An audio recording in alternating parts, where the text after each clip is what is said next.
فقہ اسلامی میں قاعدہ ہے الاصل فی الاشیاء الاباحۃ، الاصل فی الاشیاء الاباحہ، کہ اشیاء میں جو اصل ہے وہ پرمیسیبلٹی ہے. اباحت مینز پرمیسیبلٹی. اباحت کا مطلب کیا ہے؟ مباح، جائز ہونا. تو فرمایا اصل میں ہر چیز جائز ہے، اصل میں ہر چیز جائز ہے، اصلاً کوئی چیز ناجائز اور حرام نہیں. تو گویا اشیاء کی اصل اباحت ہے، اور اباحت کا مطلب ہے پرمیسیبلٹی ہے. ہر چیز کی اصل میں پرمیسیبلٹی ہے، وہ پرمیسیبل ہے، لافل ہے، جائز ہے، مباح ہے. تو یہ جو چیزیں حرام ہیں شریعت میں وہ کیسے ہیں؟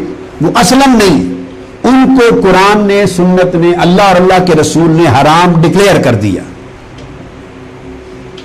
وہ حرام ہو گئی بائی ڈیکلیریشن، ناٹ بائی اصل، not by origin, by declaration, by announcement, by commandment, by a command. حکم کے ذریعے ایک نیا حکم صادر ہوا اللہ کی طرف سے یا رسول صلی اللہ علیہ وآلہ وسلم کی طرف سے، بھئی یہ حرام ہے، تو وہ حرام ہو گئی.